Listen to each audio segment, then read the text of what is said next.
Welcome once again to SoCo Chat, a podcast where we hear directly from county leaders, discuss the latest news, and talk about all things concerning our beautiful corner of California known as Sonoma County. Welcome back, Sonoma County, to SoCo Chat. Thank you for joining us. I'm your host once again, Paul Gullickson, Communications Manager for the County of Sonoma. And today we are focusing on one of our favorite topics here in our lovely county. That is the Sonoma County Fair. Yes, I know we're not even at a winter yet, but the urge to talk about the summer fair is already calling us. That's because we are very pleased to have as our guest today the new Chief Executive Officer of the Sonoma County Fair, Matthew Daly. I encourage you to stick around because we not only have a chance to get to know Matt and a little bit better, but there are a number of pressing issues that we'll be discussing concerning this year's fair, including the fact that it's unlikely that horse racing will be a part of the fair this year due to rising costs and a shortage of horses. We'll be talking about that. Also, there's the likelihood of limitations on livestock showing due to a statewide threat of bird flu. So we have a lot to talk about today. But before we get to our interview, let's start with our weekly quiz. This week, we're going to play a little game called Two Truths and a Lie. I'll give you three statements, and you tell me which one of these is the lie. Here are the three statements. One, the fairgrounds, Santa Rosa Fairgrounds, has hosted horse racing every year since 1946. Two, the fairgrounds also hosts more than 200 other events during the year, including festivals, concerts, and trade shows. And three, the Gravenstein Apple Show Classic was held at the fairgrounds as part of the Sonoma County Fair for the first 2 years of the fair. Now, if you know which of those three statements is the false one, call us at 707-565-2242 or email us at publicaffairs@sonoma-county.org. The first person who calls in with the correct answer will receive one of our SoCo Chat coffee mugs, as well as a $5 gift card to Pete's Coffee.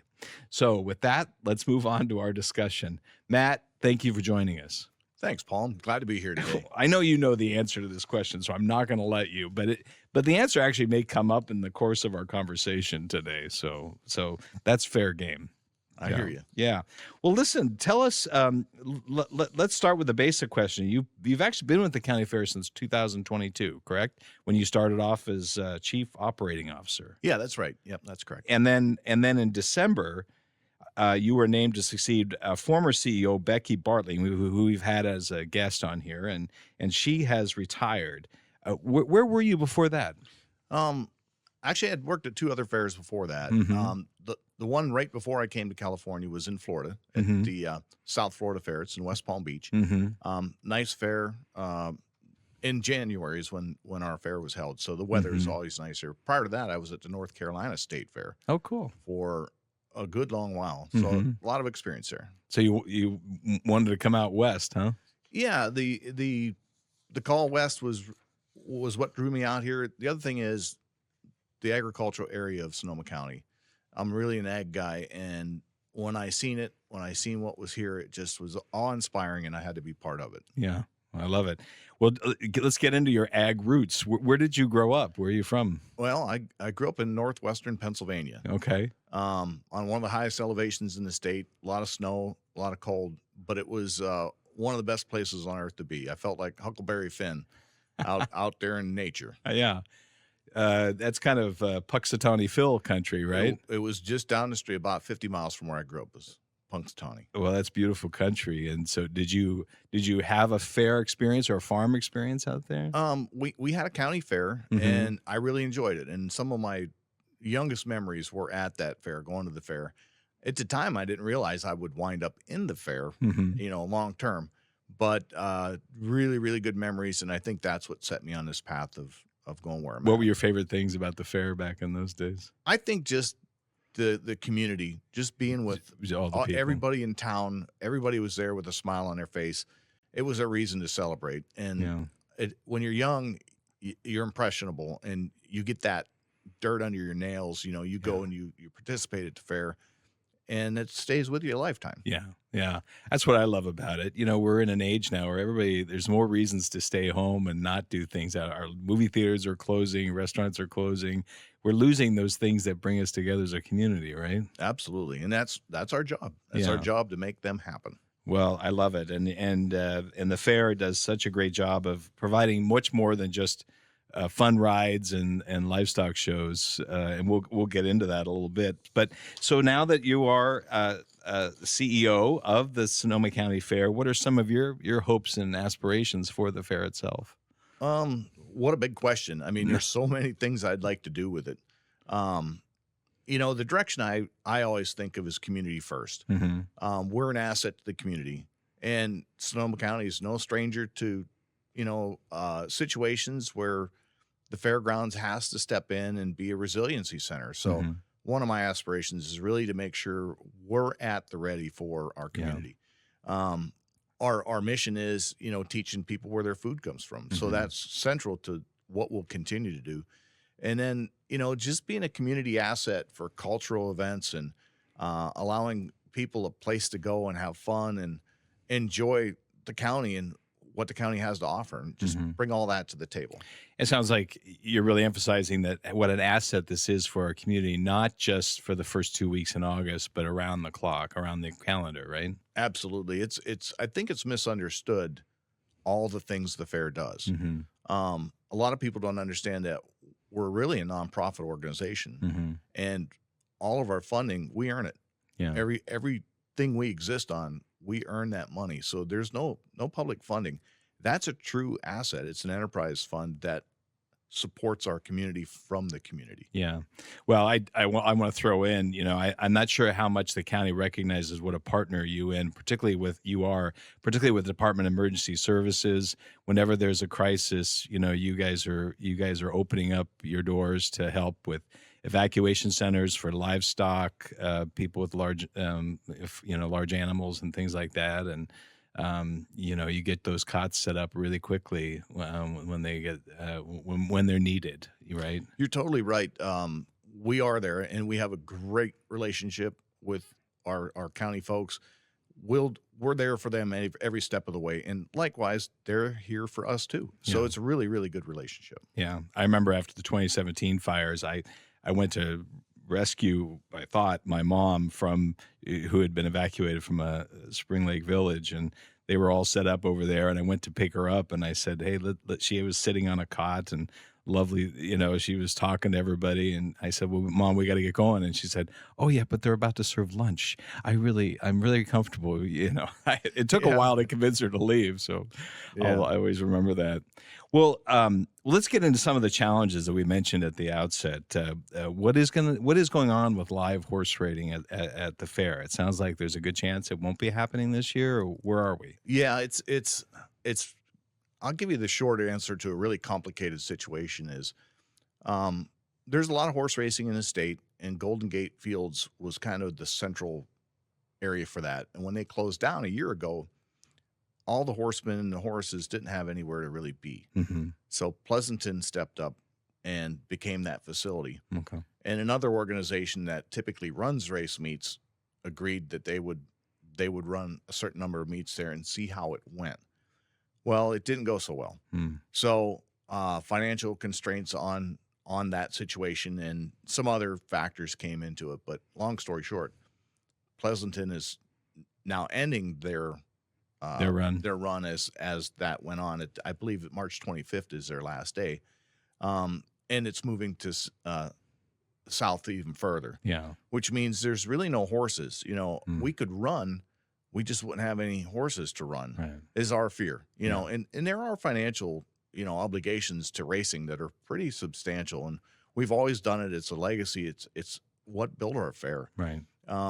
So this year we may sit it out. And I'm thinking we're going to be sitting this year out, but we have other exciting stuff that we're going to do in lieu. Well, we're going to get into that, but it is the reality of our times. I mean, Golden Gate Fields closing last year, those training facilities, there's no horse track in the Bay Area anymore. So you don't really have those horses nearby to draw on, right? No, you're absolutely right. And there's other headwinds we've faced in the industry too.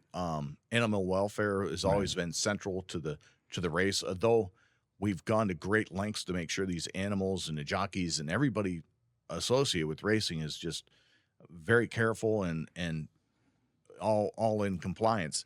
There's just a headwind that we face with it. So there's a lot of moving pieces to this that have all led up to this, and primarily the facilities shutting down, as you mentioned. Yeah. Well, given the fact that, horse racing looks like it may not happen this year, that racetrack is and those grandstands is a huge, wonderful venue. What other ideas are you planning on what you can do with it? Oh, we've got all kinds of cool stuff that we're planning. One of the things we can do is a tractor pull. Mhm. That's Those are always fair, fun. fair time fun. Yeah, Yeah. that's kind of traditional. We're looking at other programming in there. We're considering our rodeo, moving our rodeo there. It's a nice big open venue. We're looking at repurposing the ground level underneath and using it for a variety of seating areas, entertainment, maybe a cantina down there. These are just ideas that we're kicking around, but we could do, a band down there. We could do karaoke in there. It's just endless. The possibilities of what we're going to do, but I can guarantee we'll have a lot of fun going on in that area for our people that come to the fair this year. Yeah. Well, it's always a fun, exciting thing. I always love it when you just have the dog races out there, right? I always wanted to enter my dog. Yeah, and- we'll be doing although that. he would run off and go in another direction, but We'll be doing that again this year, the Derby Dog Dash. Derby Dog Yeah. Dash. Always Yeah. love that. Yeah. Well, let's also talk about the impacts of avian flu. You got a lot going on this year. And from what we understand, California's veterinarian has, for now, banned all poultry and dairy cattle exhibits, right, at fairs statewide because of this threat of bird flu. Is there a chance that could be lifted by this summer? Yeah, there's a chance. We're still close to 5 months out from the fair. These things tend to come and go, pretty quickly. But we're preparing for it each way. But it's still a learning opportunity, and that's what the fair is about: is teaching people about food and why things happen and how they happen. So, if avian influenza is still on the horizon or at our doorstep during the fair, we're going to do educational outreach of why we don't have animals and how important it is to protect our food source, and how important it is to limit these things and not have them congregating at our fairgrounds. And everybody that's paying $10 a dozen for eggs right now Certainly is gonna understand understand that. Yeah, absolutely. Or if you can find them. You're right. Yeah. Yeah. No, we were having a conversation with Dr. Karen Smith, our public health officer, about this just last week. And the impacts. I mean, I think there's an understanding of the impacts that avian flu has had on our community, our economy, to our ag producers in our area. It's been devastating. And so we want to be careful about that. I think the community would understand that. Yeah. And again, it's such a relevant teaching point that the fair can convey, and it help understand that.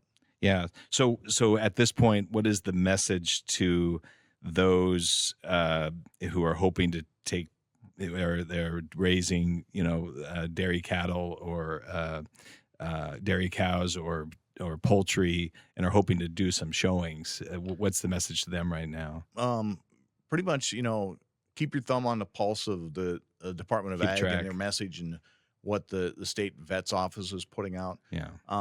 We follow that very, very closely for guidance and forward guidance. Right now, it's I'm not seeing light at the end of the tunnel, but we're still a long way away. Yeah. So my message is, let's hope for the best and prepare for the worst. But either way, we're going to be there to do what's right for the folks that are raising these animals and the people that come to the fair. And again, you're just going at the direction of the state veterinarian. Absolutely, yeah. So you got to do what you're told to do. And we're keeping our food chain safe. Yeah, That's the really important absolutely. part. That's our primary concern. Okay, well, on the positive side, I understand you already have a theme for this year's fair. You want to tell us what it is? Yeah, it's hot dogs and cool cats. I love it. So it got a real pet focus, right? Yeah, we're focusing in on all the pets people have that make their life special. It could be fur, feathers, or fins. It could be anything, and the message isn't to bring your pet to the fair. It's Right. to That come would to be the a fair. problem. Yeah, well, yeah, that has its own challenges. But it's come to the fair and enjoy everything about that. We'll have rescue groups talking about what great animals are in our community, how they come to be in to rescue situations, and try to, bridge the gap between that need. We'll be doing some fun days at the fair, like a pet food collection day, where we'll run a special where people can get in a little bit cheaper on that day if they bring some items with them. We're gonna have some really cool dog and entertainment. I don't want to give it away. Yeah. I We can have the diving dogs. Just give me a hint. We love those. That's one of the things. Yeah. Yeah, that's Those are on the fun. table. Yeah, yeah, Okay. and And some others. yeah, and some others too.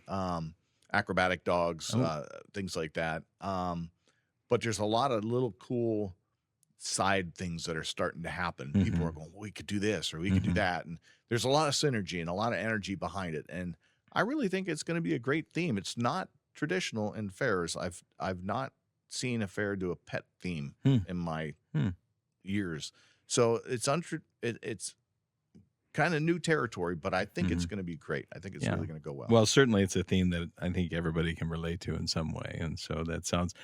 You've never been short on creativity over there in the fairgrounds, for and sure. so we're eager. Well, tell me, what do you have a pet? Yeah, I've got a little Boston Terrier. Oh, what's his name? He's Hit Bruno. her. Bruno. Yeah, he made the newspaper. His picture was actually in the paper. Oh yeah, So for what? How did he? It was an announcement of my new position as Oh, okay. CEO, and So you got it in there. And they asked the same question. They're like, "Do you have a picture of Bruno?" And I'm like, "Sure." Of course. So he wound up in the paper. Well, that shows how interested we are in our Yes, pets, right? absolutely, Everybody loves to see everybody's pets. Well, that's great. Well, any other hints on what residents can expect from this year's fair? Or? I think they can expect a wonderful flower show. Yeah, Um, as always. yeah, and a lineup of entertainment that will not disappoint. When they come in, we'll have, of course, the livestock shows will be there. The ones that aren't avian, The other ones, yeah. the other ones. We'll have everything else. We'll have our carnival in there. We're going to have an amazing lineup of food. We'll have some vendors. We're going to have lots of strolling acts for entertainment, walking street acts. We'll have some music and some bands in there. We're going to have everything a traditional fair has that people love to get out in the summer and see, and bring their kids to it and get dirt under their nails and get those impressions, Including deep fried Twinkies and all those things we should only eat once a year. Agreed. But I do it too. Everybody does. You can't not. Do Of that. course. Yeah. Yeah. It's part of the summer obligation. Well, listen, Matt, thank you so much for joining us today. As a token of our appreciation, we'd like to give you one of our SoCo Chat coffee mugs, or actually your pick of swag that you would like here, a water bottle or whatnot. And to our listeners, again, we thank you for joining us. We want to remind you that this year's fair will run from August 1st to August 10th at the fairgrounds at 1450 Bennett Valley Road in Santa Rosa, with tickets expected to go on sale in mid-May. And as Matt said, the fair's theme this year is hot dogs and cool cats, right? Yep. And the theme this year for the flower show is petals and pets. So you see a constant theme here. But you can expect that we will talk more about the fair again as we get closer to summertime. We want to have Matt back. Until then, we hope you continue to follow SoCo Chat on Spotify, Apple Music, Amazon, and as always, YouTube. We'll see you next time. Thank you. And thank you, Matt. Thank you very much.